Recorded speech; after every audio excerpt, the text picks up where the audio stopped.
اس وقت یہ ہے کہ اصل نماز یہی ہے، یہ سورہ فاتحہ۔ چنانچہ میں آپ کو حدیث سنا رہا ہوں جو صحیح بخاری میں بھی ہے، صحیح مسلم میں بھی ہے، جامع ترمذی میں بھی ہے، سنن ابی داؤد میں بھی ہے، سنن نسائی میں بھی ہے، اور بہت سی کتابوں میں موجود۔ اور یہ عن عبادہ بن صامت رضی اللہ تعالی عنہ، حضرت عبادہ ابن صامت سے مرفوعا کہ حضور نے فرمایا لا صلاۃ لمن لم یقرأ بفاتحۃ الکتاب، اس شخص کی کوئی نماز نہیں ہے جس نے کہ سورہ فاتحہ کی تلاوت نہیں کی۔ اب اس سے ہمارے ہاں ایک بڑا اختلاف پیدا ہوا، وہ نوٹ کر لیجیے۔ ایک رائے یہ ہے آپ اگر علیحدہ نماز پڑھ رہے تو ظاہر بات ہے کہ آپ کو ہر رکعت میں خود پڑھنی ہی پڑھنی ہے سورہ فاتحہ۔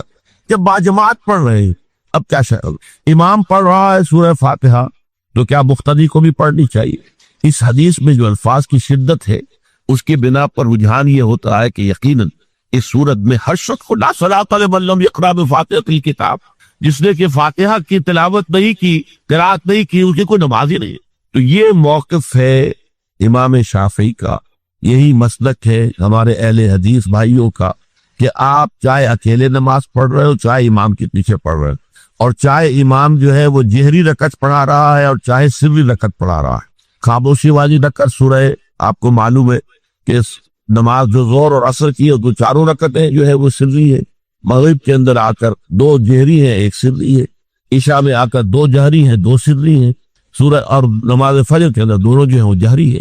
تو چاہے جہری ہو چاہے سری ہو، آپ کو بھی لازماً جو مقتدی ہے اسے بھی سورہ فاتحہ پڑھنی ہوگی۔ اب اس کے لیے انہوں نے یہ طریقہ جو ہے تلقین کیا ہے کہ امام تیزی سے نہ پڑھے، رک رک کر پڑھ الحمدللہ رب العالمین، اس کے بعد اتنا وقفہ دے دے کہ جو مقتدی ہے وہ بھی کہہ لے اپنے دل میں یا پڑھ لے الحمدللہ رب العالمین الرحمن الرحیم۔ تو یہ رک رک کر پڑھنا، خاص طور پر اگر آپ کو موقع ہوا ہو کسی اہل حدیث امام کی امامت میں نماز ادا کرنے کا، تو آپ دیکھیں گے کہ بڑا فرق ہے۔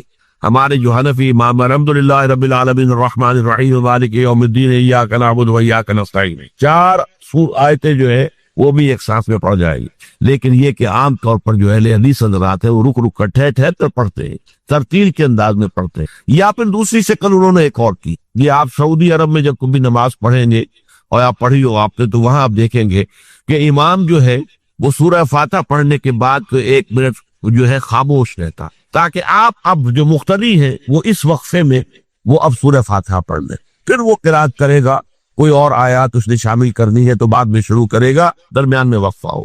لیکن ایک مسلک یہ ہے، اور یہ مسلک جو ہے یہ در حقیقت قرآن مجید کی ایک آیت کے اوپر مبنی۔ سورہ اعراف کے آخر میں فرمایا گیا وَإِذَا قُرِئَ الْقُرْآنُ فَاسْتَمِعُوا لَهُ وَأَنصِتُوا، جب قرآن پڑھا جا رہا ہو تو توجہ سے اسے سنو، خود خاموش رہو۔ اب یہ قرآن مجید کی آیت ہے، اس کے بنا پر ایک رائے یہ ہے کہ آپ امام کے پیچھے سورہ فاتحہ نہیں پڑھیں، پڑھا جا رہا ہے سنو اس کو، خود خاموش رہو۔ اور اس کے لیے وہ دلیل دیتے ہیں کہ یہ شکل ایک وفد کی سی ہے، جیسے کسی بڑی شخصیت کے پاس اگر آپ کا کوئی وفد جاتا ہے، 8-10 افراد ہے، ان میں سپوکس مین ایک ہوتا ہے، وہ بات کرتا ہے، باقی سب لوگ موجود رہتے ہیں، سنتے ہیں۔ اسی طریقے سے امام جو ہے وہ گویا کہ آپ کا نمائندہ ہے، اور وہ پڑھ رہا ہے الحمدللہ رب العالمین الرحمن الرحیم مالک یوم الدین، تو امام کی قرات ہی آپ کی بھی قرات ہو گئی۔ گویا کہ اس آیت سے، اس حدیث سے اختلاف نہیں ہے، اس کی تعبیر سے اختلاف ہے کہ امام کا قرات کر لینا در حقیقت مقتدیوں کی طرف سے بھی قرات۔ اس میں جو حنفی مسلک ہے وہ بہت سخت ہے، اور وہ یہ ہے کہ چاہے سری نماز ہو اور چاہے جہری ہو، ہر کسی بھی حالت میں مقتدی جو ہے وہ سورہ فاتحہ نہیں پڑھے۔ اب اس میں ذرا سا سوال پیدا ہوتا ہے کہ جہری رکعت میں تو اس آیت کا اطلاق ہو جائے گا کہ وَإِذَا قُرِئَ الْقُرْآنُ فَاسْتَمِعُوا لَهُ وَأَنصِتُوا، سری میں تو اس آیت کا اطلاق نہیں ہوتا۔ بہرحال یہ مسلک ہے امام شافعی کا، ایک انتہا پر ہے، ہر صورت میں سری ہو یا جہری ہو آپ کو پڑھنی ہی پڑھنی ہے، اور امام ابو حنیفہ دوسری انتہا پر ہے کہ چاہے سری ہو چاہے جہری ہو کسی شکل میں نہیں پڑھ۔ امام مالک کا مسلک ہے درمیان میں، اور میں اس میں کوئی جھجک محسوس نہیں کرتا کہ میں آپ کے سامنے عرض کر دوں کہ میں اس پر عمل پیرا ہوں۔ وہ کیا ہے؟ جہری نماز میں خاموش رہو اور سنو، اس آیت کا اطلاق ہو جائے گا جب بلند آواز سے پڑھ رہا ہے امام تو پوری توجہ فاستمعوا لہ، اپنی پوری توجہ کو اس کے سننے کے اوپر مرکوز کر دو اور خود خاموش رہو۔ سری رکعت میں البتہ جبکہ وہ بھی خاموشی سے پڑھ رہا تھا، آپ بھی خاموشی سے پڑھ. بہرحال ان چیزوں میں میں نے یہ سب کوئی بیان کیا ہے تو اس سے جو میرا مقصود ہے وہ یہ ہے کہ معلوم ہو جائے کہ اس میں کوئی بڑی بنیادی بات نہیں ہے. نہ یہ کہ جو حنفی ہیں وہ اس حدیث کا انکار کرتے ہوں کہ لا صلاۃ لمن لم یقرأ بفاتحۃ الکتاب، کیسے وہ انکار کریں گے. اور نہ ہی کوئی جو حنبلی ہے یا اہل حدیث ہے وہ قرآن کو اس آیت کا اختلاف سے جو ہے وہ اختلاف کر سکتا ہے کہ اذا قرئ القرآن فاستمعوا له وانصتوا. لیکن یہ کہ اس کے پھر اس سے جو احکام کا استنباط ہے اس میں اختلاف ہو جاتا ہے. تو اس کو نہیں سمجھنا چاہیے کہ یہ کوئی بہت بڑی اہمیت والی بات ہے. بات کہ جو فرض نماز ہے اصل اہمیت اس کی ہمارے ہاں عام طور پر مذہبی حلقوں میں اور خاص طور پر جو ذرا متصوفانہ انداز کے رنگ کے لوگ ہوتے ہیں وہ فرض کو تو بس ایسے ہی ادا کر لیتے ہیں جیسے بس اس کی کوئی اہمیت نہیں. بلکہ بعض لوگ وہ بھی ہیں کہ وہ فرض کو تب کر دیتے، نوافل پر سارا زور، صرف رات کی نماز پر زور دیا جا رہا ہے. فرض نمازوں یہ ہم نے دیکھے ہیں، ایسے لوگ بالفعل دیکھے. یہ تمام چیزیں جو ہے اس کی راہ نبوت سے انسان کو ہٹا دینے والی. فرض کتنا فرض، نفل کتنا. نوافل کے بارے میں جو ہے شریعت سے ثابت ہے، وہ تہجد بھی نافلہ کلک حضور کے لیے تو لازم تھی، باقی کے لیے لازم نہیں ہے. جو قیام اللیل شروع میں تھا وہ لازم نہیں ہے. ہاں رمضان مبارک میں اس کی تشریق ہے، ترغیب ہے، وہ خاص ایک مہینہ ہے، اس میں دن میں کھانا پینا جو ہے وہ حرام کیا گیا. تو رات کو 2/3 رات یا 1/3 کم سے کم 1/3 رات جاگو اللہ کے قرآن کے ساتھ، اللہ کی کتاب کے ساتھ. تو یہ اصل میں جو توازن ہے یہ جو ہے بہت ضروری. ارأیت اذا صلیت الصلوات مکتوبات، حضور آپ نے دیکھا، غور فرمائیے کہ اگر میں جو فرض نمازیں ہیں وہ ادا کر دوں. اب مثلا ایک حدیث مجھے اور یاد آئی، فرض نماز کی اہمیت کو بیان کرنے کی حضور نے فرمایا جس شخص نے عشاء کی نماز بھی جماعت کے ساتھ ادا کی اور پھر فجر کی نماز بھی جماعت کے ساتھ ادا کی، اس کے لیے پوری رات کا قیام لکھ دیا جائے.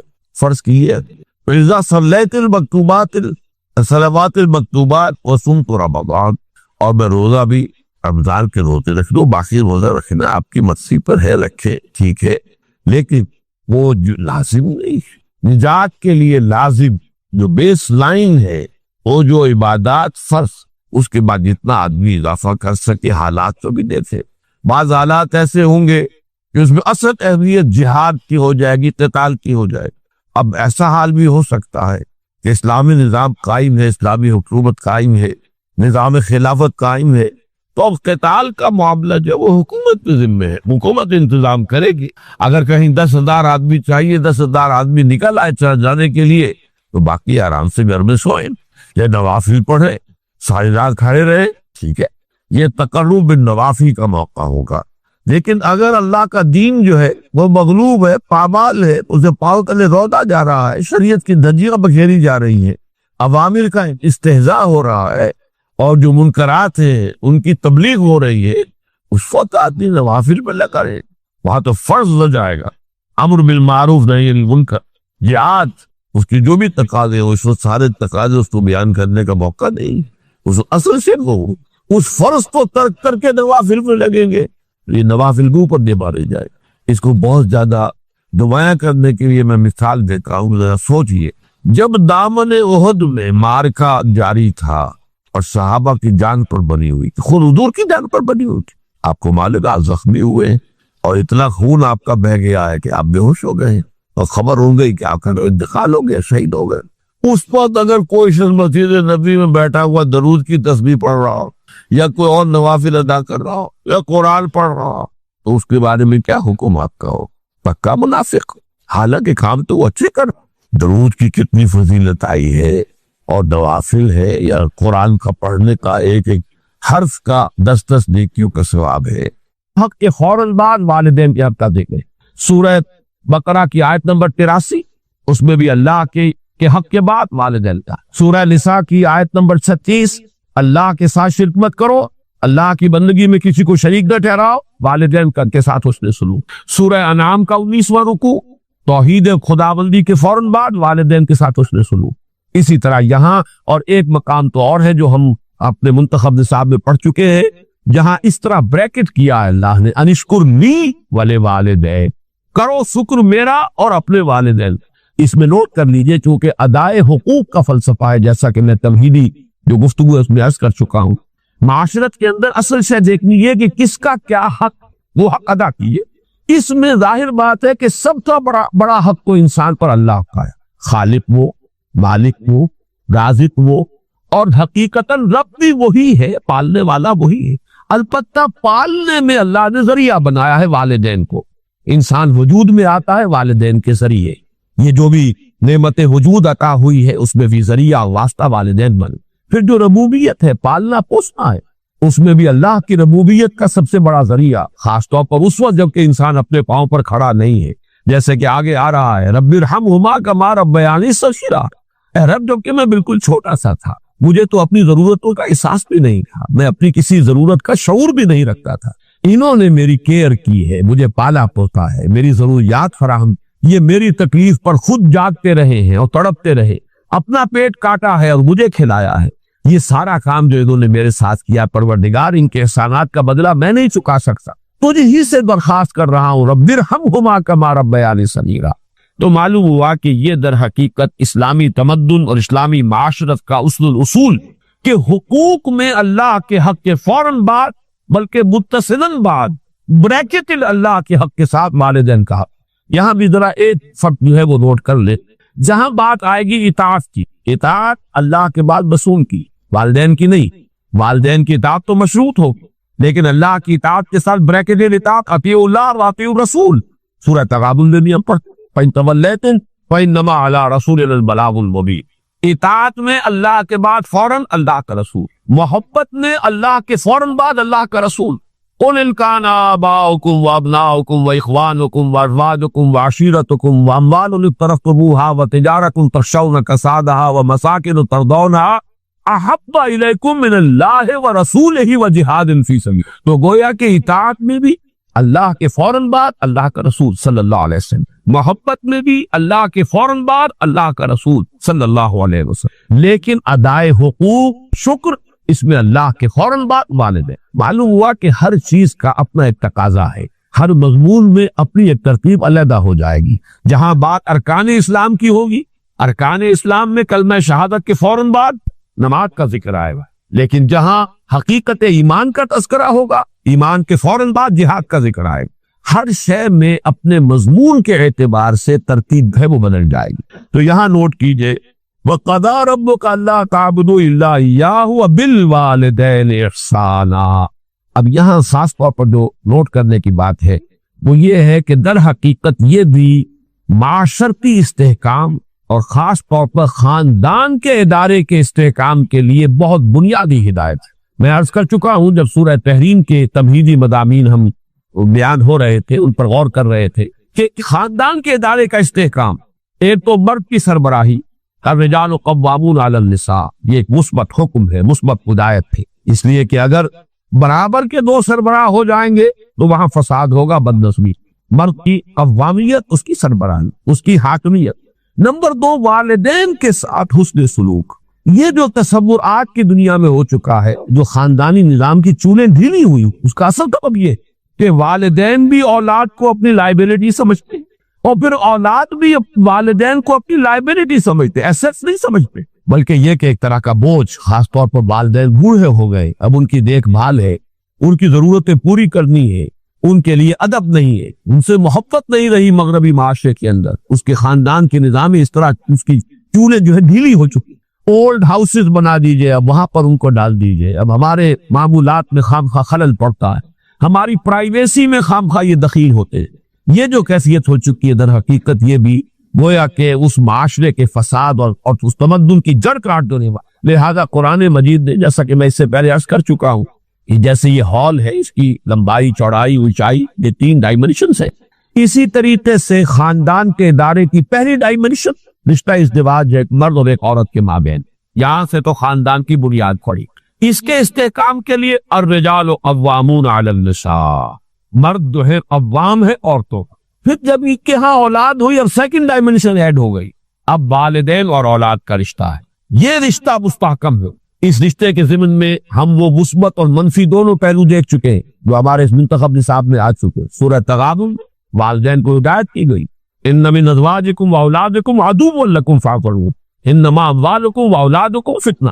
ایک طرف تو خود محتاط رہو ان کی محبت کی وجہ سے کہیں تم اپنی عاقبت برباد میں کر بیٹھنا، ان کے لیے جو بھی کرنا ہے اچھے سے اچھا کرو لیکن حلال کے دائرے کے اندر، اللہ کے حقوق کو، اللہ کی حدود کو قائم رکھے۔ دوسری طرف مثبت حکم دیا گیا، یا ایھا الذین آمنوا قوا انفسکم واہلیکم نارا، اہل ایمان اپنے گھر والوں کو، اہل و عیال کو، اپنے آپ کو بھی، اپنے اہل و عیال کو بھی آگ سے بچاؤ۔ یہ تمہارا مثبت فرض ہے، یہ تمہاری مثبت ذمہ داری ہے، تمہیں یہ فرض ادا کرنا ہے کہ ان کو اچھی ان کی تربیت ہو، ان کو اللہ کی طرف، اللہ کے دین کی طرف ان کو رغبت دلاؤ تاکہ ان کی عاقبت سنورے اور وہ آخرت میں جہنم کے عذاب سے بچ سکے۔ اب یہاں جو ہے در حقیقت یہ دوسری ڈائمنشن آ رہی ہے کہ اگر والدین کا ادب، ان کا احترام معاشرے کے اندر یہ قدر موجود ہو تو پھر والدین بھی اپنے آپ کو پورے طور پر انویسٹ کر دیں گے اولاد کے اندر۔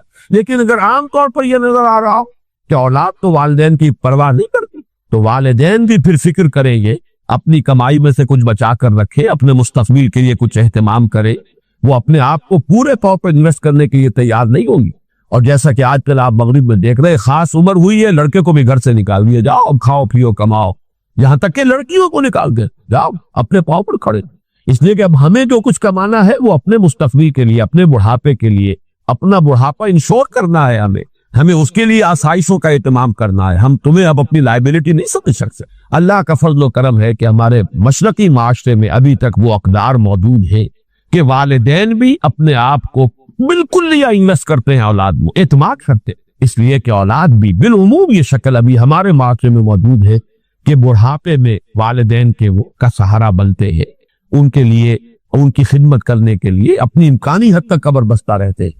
تو یہ بھی در حقیقت باہمی اعتماد، خاندانی کے ادارے کے استحکام کا ایک بہت بڑا ذریعہ، وہ بات ہے جو یہاں تفصیل سے آ رہی ہے۔ وَقَضَىٰ رَبُّكَ أَلَّا تَعْبُدُوا إِلَّا إِيَّاهُ وَبِالْوَالِدَيْنِ إِحْسَانًا، والدین کے ساتھ حسن سلوک۔ اور اس مقام پر، اس مضمون پر، یہ مقام ذروۂ سلام ہے قرآن مجید۔ جتنی تاکید یہاں آئی ہے اور جتنے اسلوب کے ساتھ اس کو بیان کیا گیا ہے یہاں، واقعہ یہ ہے کہ یہ ذروۂ سلام چوٹی ہے قرآن مجید کی اس موضوع۔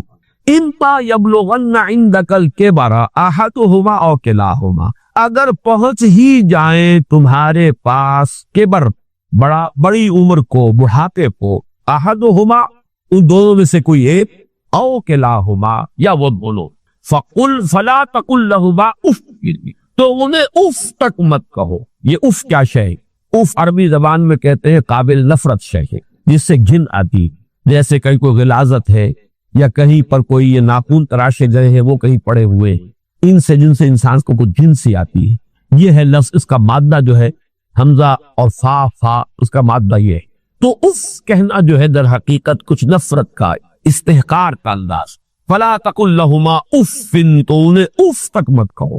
قرآن مجید میں یہ لفظ آیا ہے، ایک تو یہ کہ حضرت ابراہیم علیہ السلام نے کہا تھا اف لکم وما تعبدون، بڑی نفرت اور حقارت کے ساتھ اپنی قوم سے خطاب کر کے کہا تھا تمہارے لیے اور تمہارے معبودوں کے لیے تف ہے، تم پر بھی اور تمہارے معبودوں پر بھی، یعنی یہ کہ میں ان سب سے بری ہے اور میرا ان سے کوئی کسی قسم کا کوئی تعلق نہیں۔ انی وجہت وجہی للذی فطر السماوات والارض حنیفا وما انا من المشرکین۔ اور یہی لفظ ایک مرتبہ آیا ہے سورہ احقاف کی آیت نمبر 17 میں کہ جو ناخلف اولاد ہوتی ہے وہ اپنے والدین سے جس طریقے سے مخاطب ہوتی ہے، اف لکما اتعداننی، کس کا کیا آپ ڈھکوسنے کی باتیں کر رہے ہیں؟ کیا مجھے بتا رہے ہیں کہ میں جب مر جاؤں گا اور مٹی ہو کر مٹی میں مل جاؤں گا پھر مجھے اٹھا لیا جائے گا؟ تو وہاں بھی لفظ اف آیا۔ تو یہاں نوٹ کیجئے، فلا تقل لہما اف، انہیں اف تک نہ، کسی معاملے میں کہیں انہیں یہ احساس، اس کو اصل مفہوم سمجھیے، ان کے احساسات مجروح نہ ہو، یہ ہمیں کوئی اپنے اوپر بوجھ سمجھ رہے ہیں یا یہ کہ ہم سے کسی درجے میں کوئی نفرت کر رہے ہیں، ہمیں اب کوئی بنظر استحقار دیکھ رہے ہیں۔ اولاد کی طرف سے یہ طرز عمل والدین کے لیے ظاہر بات ہے کہ نہایت ان کے جذبات کو مجروح کرنے والا ہوگا۔ فلا تقل لہما اف ولا تنہرہما، جھڑکو مت۔ یہ آگے بات مزید واضح ہو جائے گی۔ کبھی ایسا ہوتا ہے کہ بڑی عمر کو والدین پہنچ گئے ہیں تو جیسے خود قرآن مجید میں سورہ حج میں بیان کیا گیا ارذل العمر، ایک بڑی عمر ایسی بھی ہوتی ہے کہ وہ جس کو ارذل عمر کہا گیا ہے، اور اس میں کہ لا یعلم من بعد علم شیئا، انسان کے حافظے میں، ذہن میں، سوچ میں وہ ترقی معکوس شروع ہو جاتی، بلکہ یہ کہ بچپن کی سی کچھ باتیں جو ہے وہ عود کر آتی ہیں، لوٹ کر آ جاتی ہیں، وہی عادتیں، وہی خواہشات۔ اس ظاہر بات ہے کہ اس وقت والدین کی ہر بات نہیں مانی جا سکتی، ان کی کسی فرمائش کو رد بھی کر دینا پڑے گا، لیکن لا تنہر، جھڑکو مت، بات جو ہے وَقُلْ لَهُمَا قَوْلًا كَرِيمًا، بات کرو ان کے ساتھ نرمی کے ساتھ، ادب کے ساتھ، شائستگی کے ساتھ۔ کسی فرمائش کو اگر رد بھی کر دینا ہے تو جھڑکنے کے انداز میں نہیں، ڈانٹنے اور ڈپٹنے کے انداز میں۔ وَلَا تَنْهَرْهُمَا وَقُلْ لَهُمَا قَوْلًا كَرِيمًا، اور ان سے بات کیا کرو، گفتگو کرو، ان کے سے مخاطب ہو تو بڑے ادب کے ساتھ، نرمی کے ساتھ، شائستگی کے ساتھ، تہذیب کے ساتھ، ان کے مقام اور مرتبے کو ملحوظ رکھتے۔ کہ تین جو سب سے بڑے بڑے گناہ ہیں، وَالَّذِينَ لَا يَدْعُونَ مَعَ اللَّهِ إِلَٰهًا آخَرَ، وہ لوگ کہ جو اللہ کے ساتھ کسی اور الہ کو پکارتے نہیں ہیں، کسی اور سے دعا نہیں کرتے۔ وَلَا يَقْتُلُونَ النَّفْسَ الَّتِي حَرَّمَ اللَّهُ إِلَّا بِالْحَقِّ، نہیں انسانی جان کو قتل کرتے ہیں جسے کہ اللہ نے محترم قرار دیا ہے مگر حق کے ساتھ، یعنی کوئی قانون کی دفعہ ان کے اوپر لاگو ہو جائے تو بات دوسری ہے۔ قتل عمد کے قصاص میں قتل ہوگا، یا یہ کہ زنا اگر شادی شدہ مرد یا عورت کرتے ہیں تو ان کی سزا جو ہے وہ رجم ہے، جو قتل کی ایک بہت ہی شدید شکل ہے، یا مرتد کی سزا قتل ہے، اور یا پھر یہ ہے کہ کافر کو قتل کیا جا سکتا ہے جو حربی ہو، جس کے ساتھ جو جنگ ہے وہ ڈکلیئرڈ ہو۔ ان چار صورتوں کے علاوہ کسی انسان کو کسی حالت میں کسی جذبے کے تحت قتل کرنا جائز نہیں ہے، حرام ہے، حرام مطلق ہے۔ یہ ہمارے ہاں جو عزت کے نام پر آنر کلنگز جو ہو رہی ہوتی ہیں، یہ سب کے سب جو ہے جرم ہے اسلام کی نگاہ میں۔ کسی کو یہ حق حاصل نہیں ہے کہ اس طرح سے اپنے ہاتھ میں قانون کو لے لے۔ لیکن اس کے بعد فرمایا تھا کہ جو لوگ یہ کام کرتے ہیں تو پھر یہ ہے کہ یلقا اسامہ، وہ اس کی پاداش بھگت کر رہیں گے۔ یضاعف لہ العذاب یوم القیامہ، ان کے لیے قیامت کے دن عذاب دگنا کر دیا جائے گا، بڑھا دیا جائے گا۔ وَيَخْلُدْ فِيهِ مُهَانًا، اور وہ رہیں گے اس میں ہمیشہ ہمیش نہایت ذلت کے ساتھ، رسوا ہو کر۔ إِلَّا مَنْ تَابَ وَآمَنَ وَعَمِلَ عَمَلًا صَالِحًا، اس میں استثناء ہے کہ جو توبہ کرے اور تجدید ایمان کرے یا ایمان لائے۔ اگر پہلے کافر تھا تو ایمان لائے گا، اور اگر پہلے مسلمان تھا لیکن یہ کہ یہ گناہ سرزد اس سے ہوا تو گویا کہ ایک طرح کے کفر میں وہ داخل ہو گیا تھا، ایمان حقیقی سے محروم ہو گیا تھا، تو گویا کہ تجدید ایمان کرے۔ الا من تاب وآمن وعمل عملا صالحا، اور پھر اس کا عمل تبدیل ہو جائے، عمل درست ہو جائے، غلط کام کو فی الواقع چھوڑ دے۔ فاولئک یبدل اللہ سیئاتہم حسنات، تو یہ وہ لوگ ہیں کہ اللہ تعالیٰ ان کی برائیوں کو بھلائیوں سے بدل دے گا۔ یہ بات جو ہے بہت بلند ہے، اس میں اللہ تعالیٰ کی طرف سے وعدہ جو ہو رہا ہے کہ فَأُولَٰئِکَ يُبَدِّلُ اللَّهُ سَیِّئَاتِهِمْ حَسَنَاتٍ وَكَانَ اللَّهُ غَفُورًا رَحِیمًا وَمَن تَابَ وَعَمِلَ صَالِحًا، پھر دوبارہ تکرار کے ساتھ یہ بات آ چکی ہے، جو توبہ کرے اور پھر عمل اچھا کرے، فَإِنَّهُ يَتُوبُ إِلَى اللَّهِ مَتَابًا، تو وہ ہے جو حقیقت میں توبہ کرتا ہے اللہ کی جناب میں، جیسے کہ توبہ کرنی چاہیے، عمل میں کوئی تبدیلی نہ ہو اور توبہ کی تسبیح ہوتی رہے۔ استغفر اللہ ربی من کل ذنب واتوب الیہ، آپ نے 10 تسبیحیں کر لی، 1000 مرتبہ کہہ لیا، یہ سب زیرو ہے اللہ کی نگاہ میں۔ ذکر کا ثواب مل جائے گا کہ اتنا وقت آپ نے اللہ کا نام لیا ہے، اللہ کا ذکر کیا ہے، اس کا ثواب تو ملے گا، لیکن یہ توبہ نہیں ہے، اس سے کسی گناہ کی معافی کا کوئی سوال نہیں ہوتا، اس سے برائیوں کے بھلائیوں میں بدلنے کا کوئی امکان نہیں ہے، اس سے اس کی سزا سے بچنے کی کوئی سبیل نہیں۔ اب سورہ تحریم میں خاص طور پر ایک خاص جو پس منظر ہے اس کے اعتبار سے یہ آیت آ رہی ہے، یا ایھا الذین آمنوا توبوا الی اللہ توبۃ نصوحا، اے وہ لوگوں جو ایمان لائے ہو، اے ایمان کے مدعیوں، دعوے داروں، توبہ کرو اللہ کی جناب میں، لیکن وہ توبہ خالص ہونی چاہیے، توبۃ نصوحا۔ اس سورہ مبارکہ کے پس منظر کو نوٹ کیجئے تو اس میں ایک خطا اجتہادی کہہ لیجئے حضور سے ہو گئی تھی صلی اللہ علیہ وسلم، اگرچہ وہ خطا جانب خیر میں تھی، اچھے کام کے لیے تھی، برے کام کے لیے نہیں تھی، کہ آپ نے اپنی ازواج مطہرات کی دل جوئی کے لیے ایک شے جو اللہ کی طرف سے آپ کے لیے حلال تھی اس کو استعمال نہ کرنے کی قسم کھا لی، تو اس پر حضور کو روکا گیا، یا ایھا النبی لما تحرم ما احل اللہ لک تبتغی مرضات ازواجک، اے نبی کیوں آپ اپنے اوپر حرام ٹھہراتے ہیں وہ شے جو اللہ نے آپ کے لیے حلال قرار دی ہے؟ کیا آپ اپنی بیویوں کی رضا جوئی کے لیے ایسا کر رہے ہیں؟ واللہ غفور الرحیم، اللہ غفور ہے، رحیم ہے، اللہ نے آپ کی اس خطا سے درگزر کیا ہے، لیکن قد فرض اللہ لکم تحلۃ ایمانکم، اللہ تعالیٰ نے راستہ تمہارے لیے کھول دیا ہوا ہے کہ ایسی قسموں کو کھولا جا سکتا ہے جس کے لیے کہ سورہ مائدہ کے اندر کفارہ دے دیا گیا۔ تو گویا کہ حضور کو یہاں حکم دیا جا رہا ہے کہ آپ اپنے اس قسم کا کفارہ دیجئے، قسم کا، اور یہ جو قسم ہے اس کو کھول دی۔ نمبر 2 پہ پھر 2 ازواج مطہرات کا معاملہ آیا کہ حضور نے ایک راز کی بات کہی ایک زوجہ محترمہ سے، لیکن انہوں نے وہ راز جو ہے وہ دوسری زوجہ محترمہ کو پہنچا دیا جن میں زیادہ آپس میں قریبی تعلق تھا۔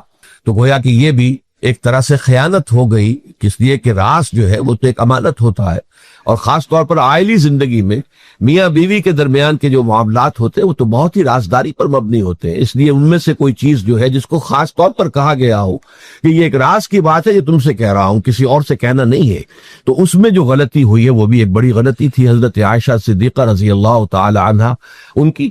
تو ان دونوں کے پس منظر میں پھر تیسری بات آئی کہ اہل ایمان اگر تم غافل ہو اپنے اہل و عیال کی طرف سے اس اعتبار سے کہ ان کا کردار کیسا بن رہا ہے، وہ اللہ کے بندے ہیں یا کوئی غلطیاں کر رہے ہیں، خطا کر رہے ہیں، تو دیکھو یہ تم ان کے ساتھ جو ہے وہ محبت نہیں کر رہے، عداوت کر رہے ہو، اس لیے کہ تمہاری اس نرمی، تمہاری اس شفقت اور ان محبت کے اندر اس درجے بڑھ جانا کہ اس میں اللہ تعالیٰ کے جو حرام کردہ امور ہیں ان میں بھی تم ملوث ہو جاؤ، تو یہ گویا کہ در حقیقت تم اپنے آپ سے بھی دشمنی کر رہے ہو اور ان سے بھی دشمنی کر رہے ہو۔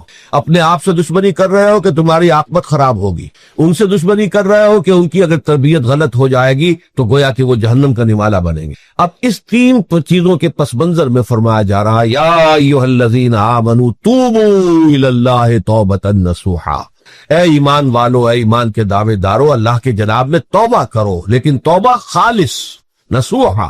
پہلی بات تو یہ جانیے، میں نے بھی یقیناً پہلے بھی عرض کیا ہوگا لیکن دہرانے میں کوئی حرج نہیں ہے، عربی زبان میں یہ 2 الفاظ بہت قریب ہیں، آبا یعوب اوبن اور تابا یتوب توبن یا توبتن۔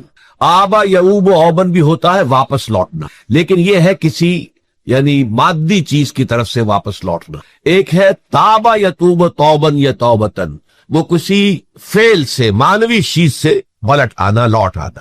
چنانچہ ایک بڑی پیاری جو دعا حضور صلی اللہ علیہ وسلم مانگا کرتے تھے، آپ کی مسنون دعاؤں میں سے، جب آپ سفر پر گئے واپس گھر آئے تو گھر میں داخل ہوتے ہوئے آئبونا تائبونا لربنا حامدون، ہم پلٹ کر آ گئے ہیں سفر سے، وطن سے میں پہنچ گئے ہیں، گھر میں داخل ہو رہے ہیں، اور ہم اس حال میں بھی اپنے رب کی جناب میں توبہ بھی کر رہے ہیں، رجوع کر رہے ہیں اللہ کی جناب میں، اور اپنے رب کی حمد کرتے ہوئے داخل ہو رہے ہیں۔ آئبونا تائبونا لربنا حامدون۔ اسی طرح آپ بازار جائیں، اس کے بعد اپنے گھر میں داخل ہو تو یہ دعا پڑھیں، تو یہ گویا یہ بہت ہی ایک یوں سمجھیے مبارک، بہت سی اس کے اندر برکات ہوں گی۔ تو اس میں بھی لفظ آبا یعوب اوبن، تابا یتوب توبن، یہ دونوں کے بہت قریب آ گئے، آئبونا تائبونا لربنا حامدون، توبو الی اللہ۔ اب الہ کو نوٹ کیجئے، یہ توبہ کا لفظ بھی بہت سے ایسے الفاظ میں سے عربی زبان کے، جیسا کہ اس سے پہلے ہم دیکھ چکے ہیں کہ ایک لفظ ہے رغبہ، رغبہ رغبت جسے اردو میں ہم بولتے ہیں، رغبہ الہ ہوگا تو کسی شے کی طرف رجحان ہونا، اس کی طلب پیدا ہو جانا، اس کی خواہش پیدا ہو جانا، اور رغبہ عن ہوگا تو کسی چیز سے متنفر ہو جانا، دور ہٹ جانا، دور چلے جانا۔ ورب ایک ہی ہے، پریپوزیشن کی چینج سے بالکل برعکس نتیجہ نکل آیا۔ ومن رغب عن سنتی فلیس منی، جسے میری سنت پسند نہیں ہے، جو اس سے ہٹتا ہے، پیچھے ہٹتا ہے، اس کو ترک کرتا ہے، اس کا مجھ سے کوئی تعلق ہے۔ اسی طرح مالا یمیل و میلن، مالا الہ کسی شے کی طرف مائل ہونا، مالا عن اس شے سے ہٹ جانا، پیچھے ہٹ جانا، نفرت ہو جانا۔ اسی میں وہ لفظ تھا سا فقط سقط قلوبکما، تمہارے دل جو ہے وہ تو مائل ہو ہی گئے ہیں۔ سغا بھی الہ ہوگا تو اس کے معنی کسی شے کی طرف مائل ہو جانا، عن ہوگا تو کسی شے سے متنفر ہو جانا۔ تو وہاں میں عرض کر چکا تھا لقد سقط قلوبکما، تو اے نبی کی دونوں بیویوں، تمہارے دل تو یقیناً اللہ کی طرف مائل ہو چکے ہیں، توبہ کی طرف مائل ہو چکے ہیں، لیکن زبان سے یہ کہتے ہوئے کہ حضور معاف کر دیجیے، غلطی ہو گئی، یہ اس میں ذرا حجاب آ رہا ہے۔ ظاہر بات ہے شوہر اور بیوی کے درمیان جس طرح کا تعلق ہوتا ہے تو اس میں یہ کہ بسا اوقات اپنی غلطی کو واضح الفاظ میں تسلیم کرنے میں کچھ ہچکچاہٹ سی ہوتی ہے، تو وہ ایک کیفیت تھی کہ تمہارا دل تو مائل ہو چکا ہے، لیکن یہ کہ تم ذرا زبان سے بھی کہو، اقرار کرو۔ اسی طریقے سے یہ لفظ توبہ ہے توبہ الہ ہے کسی کی جناب میں توبہ کرنا. جب اللہ تعالیٰ کی طرف توبہ کا لفظ آئے گا تو توبو الی اللہ توبۃ نصوحا، اللہ کی جناب میں توبہ کرو. اور جب اللہ تعالیٰ توبہ کرتا ہے، یہ لفظ جو ہے دو طرف استعمال ہوتا ہے. تواب بندہ بھی ہے، تواب اللہ بھی ہے. اللہ تواب ہے، بہت توبہ کا قبول کرنے والا. بندہ تواب ہے، بہت زیادہ توبہ کرنے والا. وہ حدیث میں آپ کو سنا چکا ہوں، کل بنی آدم خطاؤن وخیر الخطائین التوابون. تمام بنی آدم نہایت خطا کار ہے، گناہ گار ہے، غلطیاں ہوتی ہیں، خطائیں ہوتی ہیں، لیکن ان خطا کاروں میں بہتر لوگ وہ ہیں جو بہت توبہ کرنے والے، رجوع کرتے، پلٹتے ہیں، ان میں پشیمانی پیدا ہو جاتی ہے اور وہ اللہ تعالیٰ کی جناب میں رجوع کرتے ہیں تو وہ تواب ہے، بہت زیادہ توبہ کرنے والے. لیکن اللہ کی جناب میں توبہ جب بندہ کرتا ہے تو وہ الہ آئے گا، تابہ الہ، اس نے توبہ کی اللہ کی جناب میں. اللہ توبہ کرتا ہے یعنی اللہ تعالیٰ جو ہے اپنی نظر شفقت اور نظر رحمت جو پھیرنی تھی اس نے کہ ایک بندے نے گناہ کیا ہے، میرے حکم کی جو ہے خلاف ورزی کی ہے، معصیت کا ارتکاب کیا ہے، تو اللہ تعالیٰ اپنی رحمت اور شفقت کی نگاہ اس سے ہٹا لیتا ہے. لیکن جب بندہ توبہ کرتا ہے تو پھر اللہ تعالیٰ بھی رجوع فرماتا ہے اور اپنی شفقت اور رحمت اور مغفرت کے ساتھ بندے کی جانب متوجہ ہو جاتا ہے. لیکن وہاں تابہ اعلیٰ آئے گا، تب علینا، اے پروردگار ہماری توبہ کو قبول فرما. وہ الہ کے ساتھ آئے گا. ہم جب توبہ کریں گے تو الہ کے ساتھ آئے گا. تو یہاں فرمایا توبو الی اللہ، اللہ کی جناب میں توبہ کرو، پلٹو، رجوع کرو. اور توبۃ نصوحا، خالص توبہ. اس کی جو وضاحت تھوڑی سی میں ابھی کر چکا ہوں کہ خالص توبہ سے مراد کیا ہے. یہ نہیں کہ بس توبہ کی ورد ہو رہا ہے اور توبہ جو ہے وہ اس کے کلمات زبان سے ادا کیے جا رہے ہیں. بعض لوگ ہیں وہ جو آیت کریمہ ہے اس کا 1.25 لاکھ کا ہو رہا ہے، ورد ہو رہا ہے، کتنا ہو رہا ہے، اس کی تسبیح پڑھ رہے. اس سے کچھ نہیں ہوتا جب تک کہ دل کے اندر گناہ سے نفرت پیدا نہ ہو جائے، حقیقی پشیمانی نہ ہو کہ یہ مجھ سے بہت غلط حرکت سرزد ہوتی رہی ہے، پختہ ارادہ نہ ہو کہ آئندہ یہ کام نہیں کروں گا یا کروں گی، اور یہ کہ بالفعل بھی اس کام کو چھوڑ دے. یہ 3 شرطیں کم سے کم ہے ان چیزوں میں کہ جو حقوق اللہ میں سے، اللہ تعالیٰ کے حقوق، ان میں کوتاہی ہوئی ہے، ان میں غلطی ہوئی ہے، اس میں انسان نے کسی معصیت کا ارتکاب کیا ہے. تو 3 شرطیں. حقیقی پشیمانی نمبر 1، جس کے لیے میں نے اقبال کا شعر آپ کو سنایا تھا جو بالکل نوجوانی کے دور میں انہوں نے کہا تھا. اور کسی، اب میں نام بھول رہا ہوں، کوئی بہت بڑے شاعر جو استاذ تھے، اساتذہ، استاذ الشعراء، انہوں نے کہا تھا کہ میاں صاحبزادے اس عمر میں اور یہ شعر اس قدر اونچا شعر ہے کہ موتی سمجھ کے شان کریمی نے چن لیے قطرے جو تھے میرے عرق انفعال کے. انفعال کہتے شرمندگی کو، کہ میں جب شرمندہ ہوا کہ میں اللہ کی جناب میں یہ کیا حرکت کر بیٹھا، تو اس سے میرے پیشانی پر جو پسینے کے قطرے رونما ہوئے، اللہ تعالیٰ نے ان کو موتی سمجھ کے چن لیا. اللہ تعالیٰ کو بندے کی توبہ سے اتنی خوشی ہوتی ہے. وہ حدیث بھی میں آپ کو سنا چکا ہوں کہ تم اندازہ کرو، ایک شخص ہے کہ جو ایک ریگستان میں لقودق صحرا میں سفر کر رہا تھا. اس کا ایک اونٹ تھا جس پر وہ سفر کر رہا تھا، اسی پر اس کا جو بھی راستے کا کچھ کھانا وانا تھا، خوراک تھی، وہ بھی اس کی پوٹلیاں بھی تھی اور پانی کی چھاگل بھی بندھی ہوئی تھی. تھوڑی دیر کے لیے وہ ایک درخت کے سائے میں بیٹھ گیا استراحت کے لیے. وہ اسی میں آنکھ لگ گئی اس کی. اب جب آنکھ کھلی تو دیکھا کہ اونٹ غائب ہے. اب اونٹ گویا کہ اس کی زندگی کا واحد سہارا، کہاں جائے گا بغیر اونٹ کے. اس دوڑا دائیں بائیں، شمال جنوب مغرب مشرق، سب میں کہیں جہاں تک وہ کر سکتا تھا اسے کہیں اونٹ نظر نہیں آیا. تو پھر وہ اسی درخت کی سائے میں آ کر بیٹھ جاتا ہے موت کے انتظار میں کہ اب تو موت ہی آئے گی، نہ کھانے کو کچھ، نہ پینے کو پانی، نہ سواری کہ میں کہیں یہاں سے نکل سکوں. اچانک دیکھتا ہے کہ وہ اونٹ تو کھڑا ہوا ہے اور وہ سامان بھی موجود ہے. تو اس میں فرط مسرت کی وجہ سے خوشی اتنی شدید ہوتی ہے اسے کہ وہ کہنا تو یہ چاہتا ہے اللہ میں تیرا بندہ ہوں، تو میرا رب ہے، لیکن وہ کہہ یہ بیٹھتا ہے اللہ میں تیرا رب ہوں، تو میرا بندہ ہے. یعنی اتنا وہ اپنے اس میں حواس کھو بیٹھتا ہے خوشی کی وجہ سے. اتنی ہی خوشی ہوتی ہے اللہ تعالیٰ کو اپنے کسی گناہ گار بندے کی توبہ سے. اب آپ اندازہ کیجئے، یہ ہے جو تشبیہ حضور صلی اللہ علیہ وسلم نے توبہ کی عظمت کے لیے بیان کی. تو اس کے حوالے سے، اور میں آپ کو فلسفے کے طور پر بھی بتا چکا ہوں کہ بہت بڑی غلطی جو ہے، جیسے ان دونوں صورتوں کا جو مرکزی مضمون میں نے بتایا تھا کہ خاندانی زندگی میں 2 انتہائی کیفیات پیدا ہوتی ہیں. یا میاں بیوی کی موافقت نہیں ہو رہی تو آخری حد ہے طلاق، یا یہ ہے کہ اتنی محبت ہو گئی ہے کہ محبت کی وجہ سے شریعت کی حدود کے اندر رد و بدل ہو رہا ہے. تو پہلے کے موضوع کے اوپر سورہ طلاق ہے اور دوسرے موضوع کے اوپر سورہ تحریم ہے. تو طلاق کے معاملے میں بھی عیسائیوں سے جو بہت زیادہ غلطی، بہت بڑی سرزد ہوئی، وہ یہ ہے کہ حضرت عیسیٰ نے یہ فرمایا تھا کہ جو شخص اپنی بیوی کو طلاق دیتا ہے گویا کہ ناحق، وہ گویا کہ اس سے زنا کرواتا ہے، یعنی یہ کہ طلاق ہو گیا اس کو، اب وہ بیچاری جو ہے وہ بے شوہر کے ہے، عام طور پر مطلقہ سے کوئی شادی نہیں کرتا، تو اب اس کے فتنے میں مبتلا ہونے کا امکان موجود ہے، وہ زناکاری پر آمادہ ہو سکتی ہے، تو اس جس شخص نے اسے غلط طلاق دی تھی در حقیقت وہ ذمہ دار ہوگا اس زناکاری کا جو وہ کر رہی ہے۔ یہ اصل میں ایک اخلاقی تعلیم تھی جس کو کہ انہوں نے قانونی سمجھ لیا اور طلاق کا دروازہ بند کر دیا، حالانکہ شریعت موسوی میں طلاق کا راستہ کھلا تھا جیسے شریعت محمدی میں، یا اگر کوئی صورت ایسی ہے کہ مزاج نہیں مل رہا ہے تو ٹھیک ہے، علیحدہ ہو جاؤ، سیپریشن کا راستہ کھلا ہوا ہے۔ اگرچہ اللہ کو حلال چیزوں میں سب سے زیادہ ناپسند طلاق ہے، اللہ چاہتا یہی ہے کہ یہ بندل بن جائے تو بندہ رہے ساری عمر، لیکن یہ کہ یہ بھی نہیں ہے کہ گھر کے اندر چخ چخ ہوتی رہے، چپکنش چلتی رہے، گھر کے اندر چین نہ رہے، راحت نہ رہے، باہمی اعتماد نہ ہو اور پھر بھی وہ بندل بندہ رکھا جائے، اس کو کوئی فائدہ نہیں۔ تو قانون وہ تھا لیکن اخلاقی تعلیم یہ تھی، جیسے حضور نے فرمایا ابغض الحلال عند اللہ الطلاق، لیکن ساتھ ہی میں نے وہ حدیث بھی آپ کو سنا دی کہ جو شخص اپنی بیوی کی جو بھی اس کی روش ہے اس سے سخت نالاں ہے، شکایتیں کرتا پھرتا ہے دوسروں سے، طلاق نہیں دیتا، تو اللہ تعالیٰ اس کی دعا سنتا ہی نہیں کہ جب میں نے تمہارے لیے راستہ کھلا ہوا تھا وہ تم اختیار نہیں کر رہے۔ تو یہی معاملہ در حقیقت عیسائیوں نے اس حد تک بڑھایا کہ حضرت آدم اور حوا سے جو خطا ہو گئی تھی وہ خطا جو ہے وہ تو ہر انسان دنیا میں جو آتا ہے تو خطا کار ہے، وہ اپنے آباء و اجداد، اپنے اماں حوا اور اپنے ابا آدم کی خطا لے کر اپنے ساتھ پیدا ہو رہا ہے، تو گناہ گار ہے۔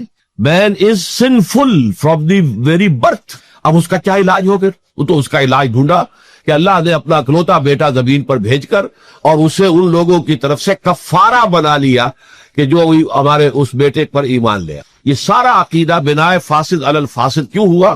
کہ توبہ کے بارے میں تصور ان کا غلط ہو گیا۔ اللہ قرآن مجید نے واضح کیا کہ غلطی تو ہوئی تھی حضرت آدم و حوا سے، شیطان کے بہکانے میں آ گئے تھے، لیکن یہ کہ پھر انہوں نے توبہ کی، اللہ نے تاب علیہ، اللہ نے اس کی توبہ قبول فرما لی۔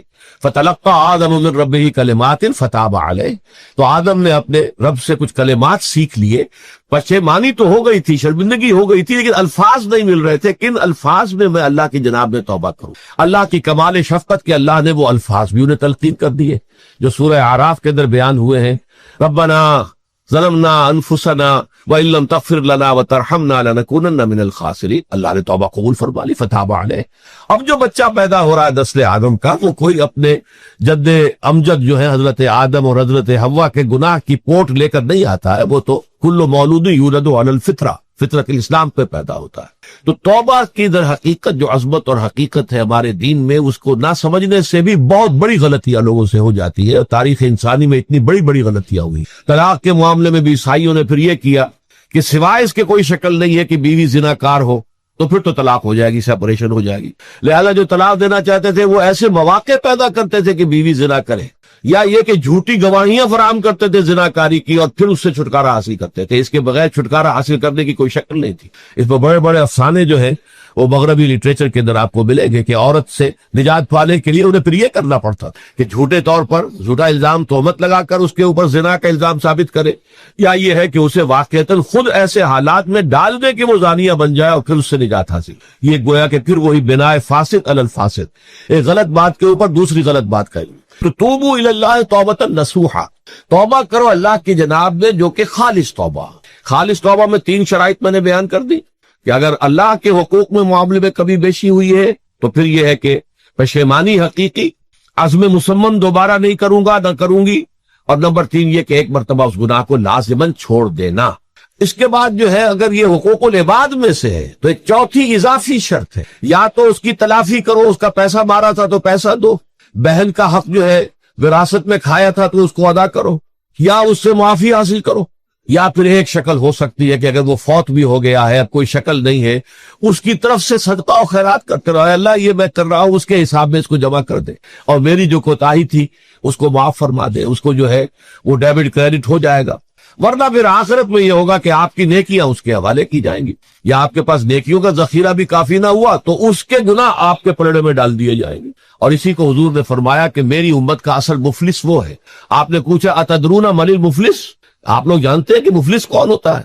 تو صحابہ نے وہی جواب دیا جو ہم میں سے ارشد جواب دے گا، المفلس عندنا من لا درہم لہ ولا دینار، ہمارے نزدیک ہم مفلس اس کو کہتے ہیں جس کے پاس درہم و دینار نہیں ہے، روپیہ پیسہ نہیں ہے۔ حضور نے فرمایا نہیں، میری امت کا مفلس وہ ہوگا جو قیامت کے دن حاضر ہوگا، بہت سی نمازوں کی وہ پنڈ لے کر آئے گا، وہ گٹھڑی لے کر آئے گا، گٹھڑا لے کر آئے گا، اور روزوں کا اور اس کا اور حجوں کا اور اس عمروں کا، لیکن وقت شتم ھذا واکل مال ھذا، اس نے مال کھایا تھا فلاں کا حرام طریقے سے، فلاں کو گالی دیتی تھی، فلاں کو تہمت لگائی تھی، حقوق العباد کے اندر جو ہے اس کی عزت پر حملہ کیا تھا، وہ سارے مدعی جمع ہو جائیں گے۔ اللہ تعالیٰ کسی سے کہے گا بھائی تم اس کی نمازیں لے جاؤ، کسی سے کہے گا اس کے روزے لے جاؤ، اچھا تم لو حج لے جاؤ، اس کے عمرے لے جاؤ، اور اس کے بعد بھی مدعی باقی ہوں گے، تو اب مدعیوں کے گناہ اس کے پلڑے میں ڈالے جائیں گے، اور پھر وہ دوسروں کے گناہوں کے بوجھ تلے دب کر جہنم میں جھونک دیا۔ تو یہ حقوق العباد کے اندر معاملہ اس سے بھی کہیں زیادہ سخت ہے کہ جو حقوق اللہ کا ہے۔ اللہ تو بڑا غفور ہے، رحیم ہے، اس کے اندر وہ رعایت بھی کرے گا، لیکن حقوق العباد کا معاملہ اللہ کہہ دے گا یہ میرا معاملہ ہے ہی نہیں، یہ تمہارا آپس کا معاملہ ہے، تمہیں اس میں تو جو بھی ہے لین دین کر کے ہی معاملہ چکانا ہوگا، دے دے کر معاملہ ہوگا، اس کے بغیر نہیں۔ تو توبوا الی اللہ توبۃ نصوحا عسیٰ ربکم ان یکفر عنکم سیئاتکم، این ممکن ہے، عسیٰ اصل میں امید دلانے کے لیے ہوتا ہے، شاید کہ ایسا ہو جائے، لیکن جب اللہ کی طرف سے یہ لفظ آتا ہے تو یہ یقینی معنی، یقینی وعدے، اللہ کا وعدہ ہے، اگر تم یہ توبہ نصوح کرو گے تو اللہ کا وعدہ ہے تم سے کہ وہ تم سے تمہاری برائیوں کو دور کر دے گا۔ یہ تکفیر کے لفظ کو بھی سمجھ لیجئے، کفر کا اصل معنی ہے چھپا دینا، دبا دینا، اسی لیے گناہ کا کفارہ ہوتا ہے۔ آپ سے گناہ ہو گیا، آپ نے کفارہ دے دیا تو گناہ چھپ گیا، دب گیا، اس کے اثرات زائل ہو گئے، وہ آپ کے نام اعمال سے اس کو ختم کر دیا، یہ ہے کفارہ، کفارہ۔ کفار جمع ہے کافر کی، کافر جو ہے وہ حق کو چھپاتا ہے، اللہ کی دعوت جو دی جا رہی ہے اس کو دباتا ہے، تو اس معنی میں وہ کافر ہے، انکار کرتا ہے۔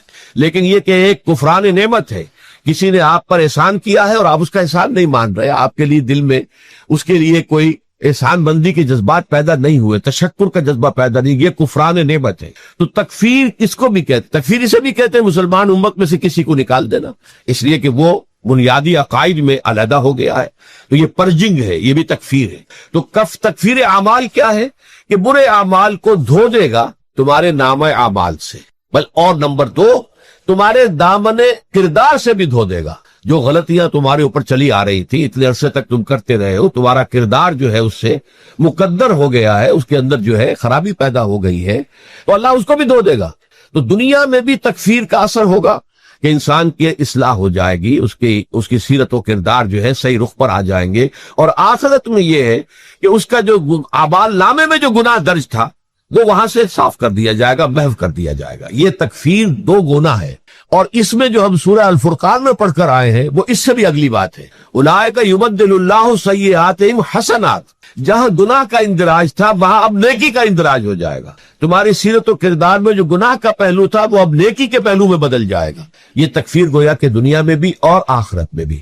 عسیٰ ربکم، امید ہے اور اللہ کا وعدہ ہے کہ وہ تم سے تمہاری برائیوں کو دور کر دے گا۔ مطلب یہ کون انسان ہے جو برائی سے بالکل پاک ہے؟ کل بنی آدم خطاؤن و خیر الخطائین التوابون۔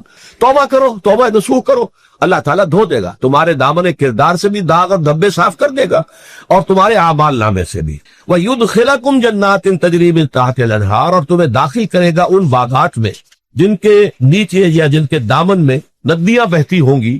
یوم لا یخزی اللہ النبی والذین آمنوا معہ، وہ دن کہ جس دن اللہ رسوا نہیں کرے گا نہ نبی کو اور نہ ان کو جو ان کے ساتھ ایمان لائے۔ ان کے ساتھ ایمان لانے، ظاہر بات ہے انبیاء کے رسوا ہونے کا تو کوئی سوال ہی نہیں، یہاں اس کا ذکر جو ہے وہ تو صرف بطور تذکرہ کر دیا گیا، ورنہ اصل کیا ہے، جو نبی کے ساتھ ایمان لائے۔ اور نبی کے ساتھ ایمان لانے والوں میں درجہ اول کے لوگ وہ ہیں جو صحابہ کرام ہیں، جو حضور کے زمانے میں تھے، حضور کے ساتھ دیا انہوں نے اپنے جان و مال سے حضور کے مشن کو تقویت پہنچائی، جہاں حضور کا پسینہ گرا وہاں اپنی خون کی ندیاں بہا دی، اپنی جانیں دے دی، تو وہ ہے اولین۔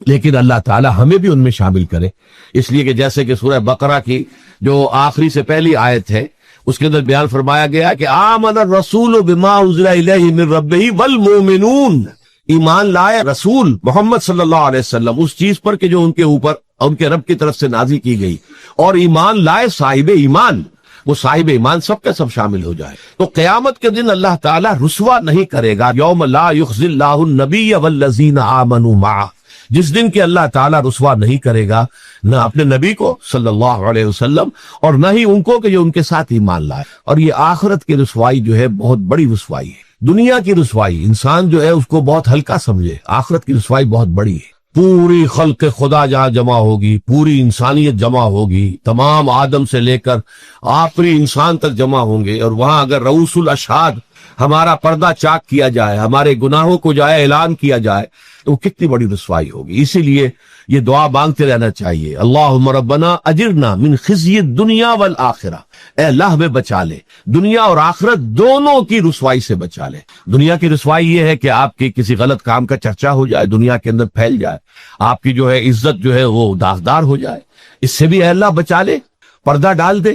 جیسے کہ حضور نے لفظ استعمال کیا، اللہ یتغمدنی ربی برحمتہ، اللہ یہ کہ میرا پروردگار مجھے اپنی رحمت کی چادر تلے ڈھانپ لے. اللہ تعالیٰ دنیا میں بھی ہمیں ڈھانپے رکھے اور آخرت میں بھی ڈھانپ لے. تو یہ خزی دنیا